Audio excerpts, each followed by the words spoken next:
Salut per tots, sunt Javier Poveda, si suntem in Devine TV, canalul unde o să te simți de bine și o să te distrezi în timp ce înveți geografie, istoria artei și un pic de economie și afaceri. Videoul acesta este pentru elevii mei din al doilea de ESO de la Liceul El Encinar de Torrelodones. ¿Qué? ¿A que mola saber más de el inglés y el castellano? Si es que uno que ha estudiado mucho. El caso, vamos a empezar con el estudio de la unidad 3, que se titula La plena Edad Media y el feudalismo. Como siempre, lo hemos dividido en dos partes y vamos a seguir la presentación de la primera parte que tenéis ya subida al aula virtual. Así que vamos a hacer magia. Y aquí estamos, la plena Edad Media y el feudalismo. Por cierto, esto es el castillo de Olite en Navarra, que es precioso. La primera parte vamos a hablar de la situación política en la plena Edad Media y del sistema feudal. Así pues, empezamos con la situación política en los siglos XI, XII y XIII, que son lo que corresponden a la Edad Media. En el mundo musulmán ya hemos visto anteriormente que el califato abasí a partir del siglo X pues, se desintegró en numerosos estados nuevos, incluyendo nuevos califatos y pues, nuevos reinos, ¿no? Por así decirlos. El protagonismo ahora en los musulmanes va a estar en los turcos, que era un pueblo de Asia Central que se había convertido al Islam. Toda la zona central y oriental del mundo musulmán va a ser tomada por los turcos, que van a crear diferentes reinos que se llamaban sultanatos. ¿Por qué? Porque estaban dirigidos por un sultán. El más importante fueron los turcos selyúcidas. Por otro lado, en la zona occidental vamos a ver nuevos califatos ya propiamente árabes, como son el Fatimí en Egipto y el Almorávide en el norte de África. Bueno, en este caso eran parte bereberes. Y luego aparte, entre estos siglos los musulmanes van a ser atacados también por los cristianos, sobre todo por las cruzadas, que eran expediciones militares que querían recuperar Tierra Santa. Aquí tenéis en la imagen 5 de las órdenes militares que fueron a las cruzadas, pues por ejemplo la Orden de Santiago, la Orden de los Caballeros de Jerusalén, los Templarios, los Hospitalarios, la Orden de Malta, etc. Y luego también van a ser invadidos por los mongoles, pero esto ya en el siglo XIII, los mongoles de Gengis Khan. Esto es el sultanato selyúcida, el imperio selyúcida realmente, porque era un pedazo de imperio, en el año 1092, para que veáis que ocuparon pues, la práctica, pues, no totalidad, pero sí gran parte de la zona oriental musulmana. Esto es el califato fatimí, que se desarrolló sobre todo en Egipto y en el norte de África. Y estas son todas las cruzadas que hubo desde Europa, desde la zona cristiana, hasta la zona de Tierra Santa, que es la zona que hoy corresponde a lo que es el Estado de Israel.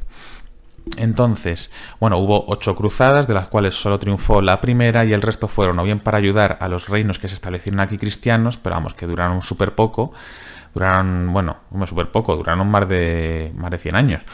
Pero el caso, que finalmente Saladino los largó a todos de ahí y ya está. El caso que fueron y se convocaron un montón de cruzadas. Hay una película muy interesante, no buena, pero es interesante sobre eso, que es El Reino de los Cielos. Aquí os he dejado varios vídeos, si consigo pasarlo, ¿vale?, sobre esta película. A ver si consigo que no se ponga. Vamos a ver ahora el mundo cristiano. Tenemos por un lado en Europa Oriental, que sabemos que está ahí el Imperio Bizantino, el cual se mantuvo, no fue destruido, pero a pesar de los reiterados ataques de los turcos. Les fueron comiendo mucho terreno, pero bien es cierto que aguantaron hasta el final de la Edad Media. Luego, aparte, también en el siglo XIII fueron ocupados por los cruzados. En la Cuarta Cruzada, en el año 1204, la Cuarta Cruzada saqueó Constantinopla y destruyó el Imperio Bizantino, que se fragmentó en varios estados. Pero bueno, luego se volvieron a unir. Por otro lado, en Europa Occidental, ya hemos visto que el Imperio Carolingio se fragmentó y uno de esos 3 estados, que es el estado más al este, la Francia o Franquia oriental, va a dar lugar a un nuevo imperio, que es el Sacro Imperio Romano Germánico, el cual se va a crear con Otón I en el año 962. ¿Vale? Este emperador va a ser menos poderoso que los carolingios, sin embargo, fundamentalmente porque era un cargo electivo. ¿Eso qué quiere decir? Que los nobles, ciertos nobles, que eran los electores, elegían al emperador, votaban a un emperador. Pero este imperio se va a mantener hasta la época napoleónica, para que os hagáis una idea. Y aquí tenéis la corona que usaban.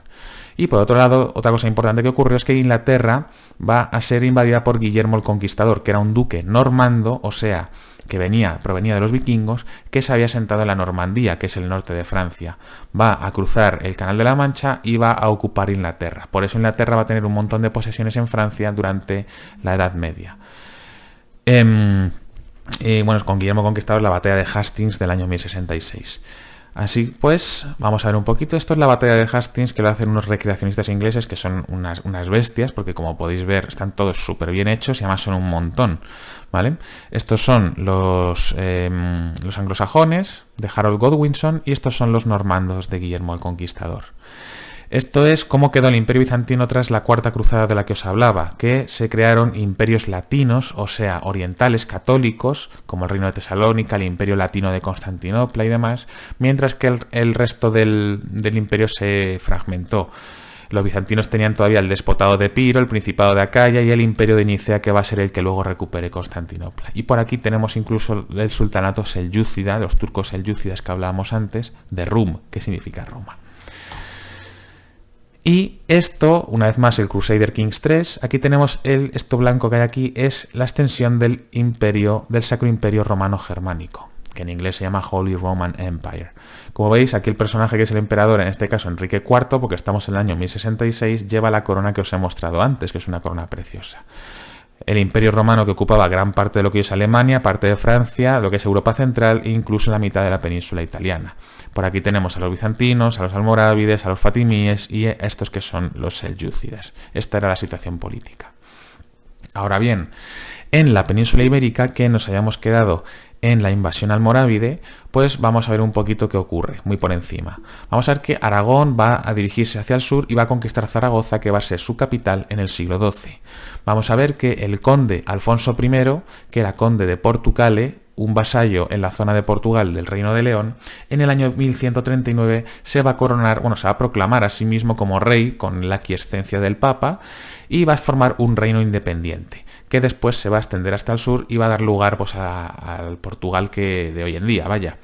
Y luego, por último, desde mitad del siglo XII, los almorávides fueron derrotados, se disgregaron una vez más en taifas y después de los almorávides vino la invasión almohade. Los almohades, que habían sustituido a los almorávides en el norte de África, también vinieron a España, de hecho establecieron su capital en Sevilla, y ocuparon todo lo que es el territorio de Al-Ándalus. Sin embargo, estos almohades, que eran además mucho más estrictos en el tema religioso, pues hizo que todos los reinos cristianos, menos el infame rey de León, se unieran para enfrentarlos. Se enfrentaron a ellos bajo el mando de Alfonso VIII de Castilla en la famosa batalla de las Navas de Tolosa, que está en Jaén. Año 1212. Esta fecha es fundamental, porque fue la última gran batalla que se libró entre cristianos y musulmanes en la península ibérica. Ganaron los cristianos y los almohades, el imperio almohade fue destruido.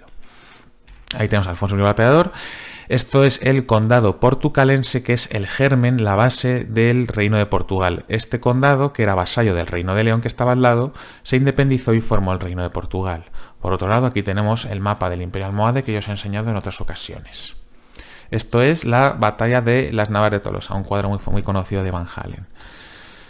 Aquí tenemos a los navarros, que también intervinieron en esta batalla, de Sancho VII el Fuerte, que rompen el cerco de esclavos negros que según la leyenda, tenía el sultán Miramamolín de los almohades, tenía alrededor de su tienda un montón de esclavos que lo protegían, que estaban encadenados entre sí. Fueron los navarros los que rompieron, ese cerco, rompieron esas cadenas, y por eso hoy en día el escudo de Navarra, que es el escudo de la Comunidad Foral de Navarra y aparece en el escudo de España, pues tiene estas cadenas, que supuestamente son estas cadenas que están aquí. Estas cadenas son las que, supuestamente, como siempre, se llevaron los navarros de la batalla de las Navas de Tolosa y que forman el escudo de la Comunidad Foral de Navarra, con esta esmeralda que se supone que era la esmeralda que llevaba el sultán en su turbante. Este es el monumento que hoy hay en la Carolina, que es el lugar, la ubicación de la batalla, y esto es pues la disposición de fuerzas, porque si la queréis ver un poquito más al detalle, pues lo podéis ver, pero por vuestra cuenta. También actuaron cruzados, o sea, templarios, que hemos visto antes de las cruzadas. Por otro lado, en el resto del mundo vamos a ver que en África existían grandes reinos musulmanes y cristianos, como puede ser Etiopía, que aquí falta una tilde, por cierto, Etiopía, que era cristiana, y Mali, que era musulmana. Este es el rey Mansa Musa de Mali, que se dice que es la persona que más dinero ha tenido a lo largo de toda la historia mundial. Pero bueno. En Asia teníamos que en el centro de Asia vivían los mongoles, lo que es la Mongolia, que está en el norte de China. Y en el siglo XIII van a invadir China, van a invadir el mundo musulmán, van a invadir Europa Oriental y van a crear el imperio continuo más grande que ha existido en toda la historia, desde el Mediterráneo hasta el Pacífico. Por otro lado, en América, que aún no haya sido descubierta por los europeos, tenemos que en Centroamérica civilizaciones ya asentadas como los olmecas y los mayas, mientras que en Sudamérica estaban los incas. Esto es el imperio mongol en el siglo XIII, fijaos, desde China y esto es Mongolia, de donde salieron, desde China hasta el Mediterráneo y Europa Oriental. Es una pasada, es una barbaridad lo que hicieron los mongoles. Este es Gengis Khan, ¿vale? A caballo, una estatua enorme, y esto es la ciudad maya de Tikal en México, ¿vale? Que seguramente lo habéis visto en las agencias de viajes. Esto es un vídeo un poco bestia de sacrificios humanos, que es lo que hacían los mayas, de la película Apocalipto, que evidentemente no os voy a enseñar. Si lo queréis ver, pues bueno. Y por último tenemos a los incas en Sudamérica, que con la famosísima ciudad de Machu Picchu, que se encuentra a no sé cuántos mil metros de altitud, aquí en una ladera empinadísima de una montaña, con esta pequeña alpaquita. Y ahora vamos a la chicha del tema, que es el sistema feudal. Durante la plena Edad Media vamos a ver que los reinos cristianos se va a consolidar un modelo político, social y económico que se llama el sistema feudal o el feudalismo.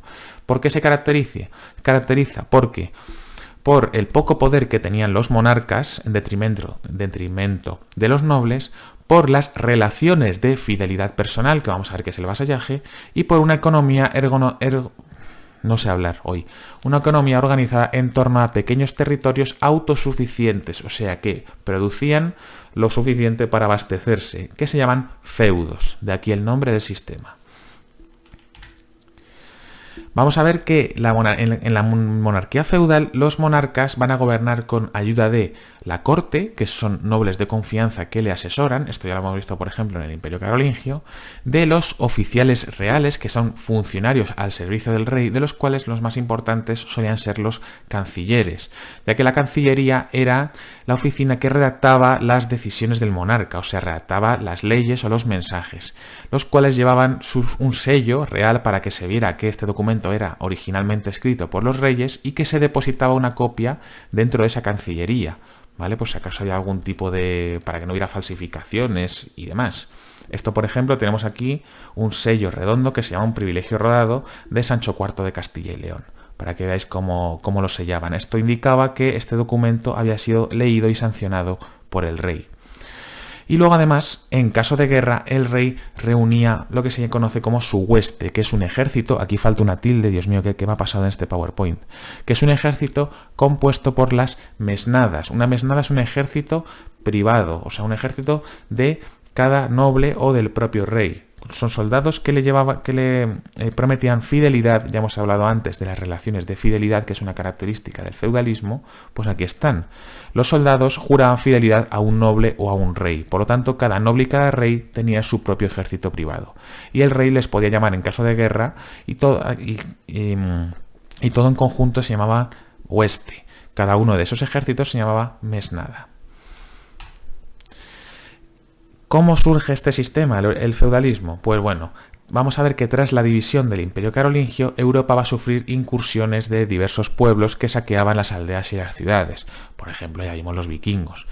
Los reyes, como no tenían poder para conseguir, parar estas invasiones y no podían ayudar a sus súbditos, por lo tanto, tuvieron que pedir auxilio a los nobles. De aquí que los nobles tuvieran tanto poder y tuvieran sus propios ejércitos privados. Para recompensarles, al principio el monarca, ¿qué es lo que hacía? Darles tierras, que es lo más normal, ¿no? Cogía, pues te doy este condado, te doy este ducado, lo que fuera. Entonces se convertían los nobles en señores. Un señor es el dueño de un feudo, de una tierra o de un territorio. Y, pues bueno, esto en un principio normal. Y cuando se moría, pues volvía al rey. ¿Qué es lo que ocurre? Que como los nobles van a ir consiguiendo cada vez más poder, van a conseguir más privilegios, como pueden ser, uno, que el poder se hiciera hereditario, por ejemplo, que ese territorio pues pasara de padres a hijos, por lo tanto se fundan dinastías, y por otro lado, que el poder sobre los habitantes de ese territorio, de ese feudo, fuera cada vez más completo. Incluso tenían la facultad de impartir justicia, que esto se supone que era un privilegio únicamente reservado al rey, podían cobrar sus propios impuestos incluso, cosa que también era algo que de jure era facultad del rey únicamente. Por lo tanto, a este territorio se le va a llamar señorío territorial o feudo, y al noble el señor feudal. Con todo esto tenemos el feudalismo. ¿Quiénes son los que vivían bajo la servidumbre de un señor feudal? Pues los siervos, aunque también teníamos campesinos libres. Aquí tenéis una imagen de la serie un vídeo de la serie de Vikingos en la que pues aparecen estos saqueos que asolaron la Edad Media al principio y que dieron lugar al feudalismo, ¿vale? Así consigo pasarlo.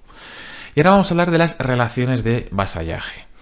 Un vasallo es una persona que de manera voluntaria, ojo, se acogía a otra más poderosa, que puede ser un noble o puede ser incluso el propio rey, a cambio de protección y manutención, o sea, de que le mantuviera y de que le protegiera. Un noble podía jurar fidelidad a un noble más poderoso, pues por ejemplo un conde a un duque, o incluso un noble puede jurar fidelidad al rey.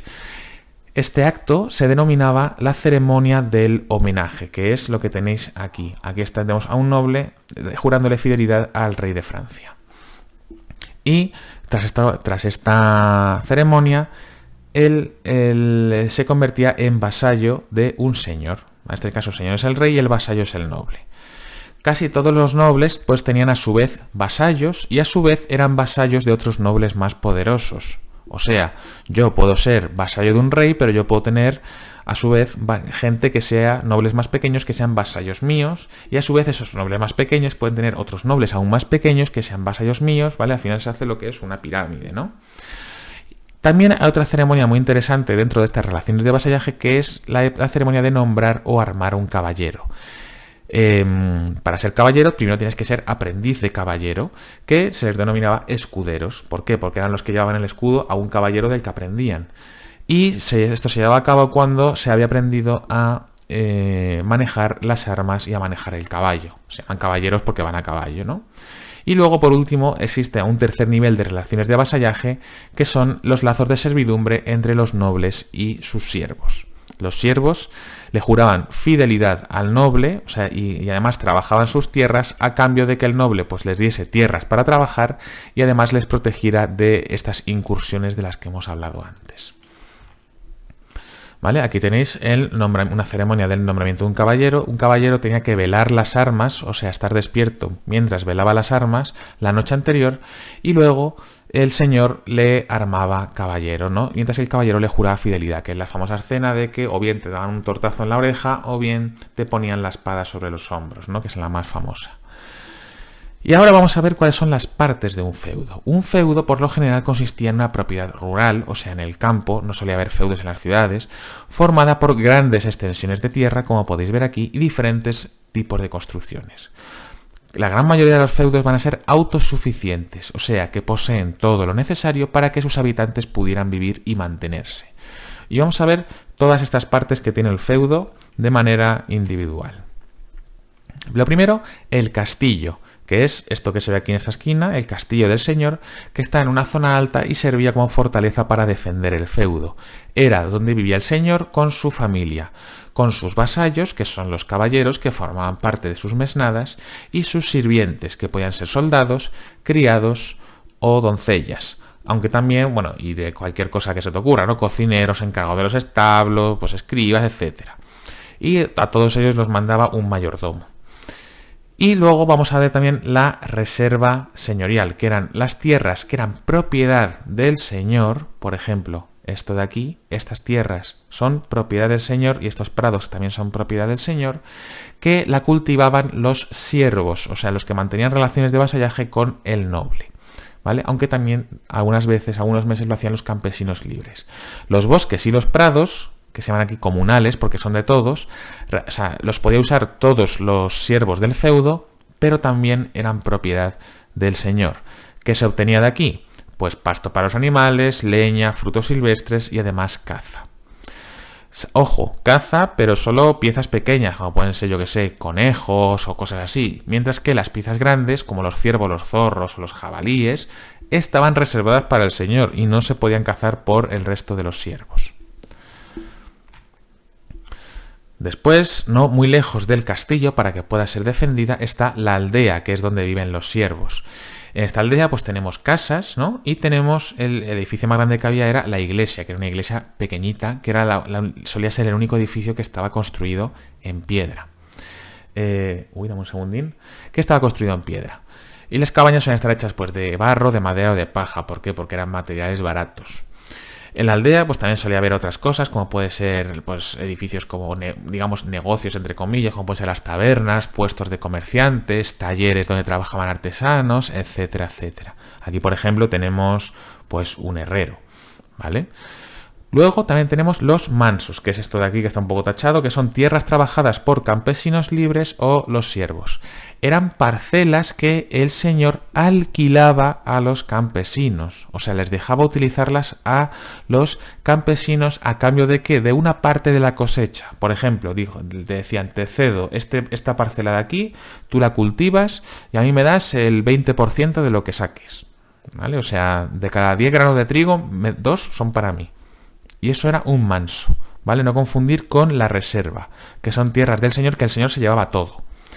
Y luego tenemos otros elementos más del feudo, como pueden ser de uso común, como pueden ser los puentes sobre los ríos, los molinos, que aquí debería haber uno aquí arriba, la herrería que ya tenemos aquí, el horno, etcétera. Todas estas cosas también pertenecían al señor y los habitantes los podían utilizar a cambio de un pago. Por ejemplo, un comerciante que quería cruzar este puente tenía que pagar pues, un tributo, un impuesto. Si querías amasar el trigo para hacer, moler el trigo para hacer harina, el campesino tenía que pagar también al señor. Y así con todo, ¿vale? Prácticamente todo era propiedad del señor. Y ya por último, para terminar, aparte de el noble, su familia, sus criados y demás, y la población campesina, siervo o libre, también había población ambulante, que quiere decir que está de paso, como pueden ser comerciantes que están en una ruta comercial, mendigos, peregrinos, que son aquellos que viajaban a los lugares santos, saltimbanquis, que son este tipo de acróbatas que veis aquí, que es muy divertido, que se están quemando, o juglares, que eran poetas que tocaban instrumentos y contaban historias, como seguramente habréis estudiado en lengua. Y se acabó. Aquí os he dejado un vídeo de la selección española de combate medieval, que sí, amigos, es un deporte el cual se practica hoy en día fundamentalmente. En España suele haber un montón de torneos en la zona de La Mancha, en Cuenca o en Albacete, y es muy divertido porque se pegan toñas, pero más toñas de las bestias. Aquí creo que perdimos, pero bueno, es que lo que creo que es contra los polacos, si no me equivoco. Os lo dejo para que lo veáis. Y con esto hemos terminado. Así pues, espero que este vídeo os haya gustado, que os haya ayudado a entender un poquito mejor este tema, y ya sabéis que para cualquier duda me podéis escribir por el aula virtual, por el correo electrónico o bien incluso por el Instagram, que lo tenéis en la descripción del vídeo. Muchas gracias por verlo y como siempre nos despedimos con pastelao, una frase, Deus vult, Dios lo quiere, que era el grito de los cruzados cuando se preguntaban si querían ir a Tierra Santa a recuperarla. Deus vult, no es que yo quiera, es que Dios lo quiere. Nos vemos en el próximo.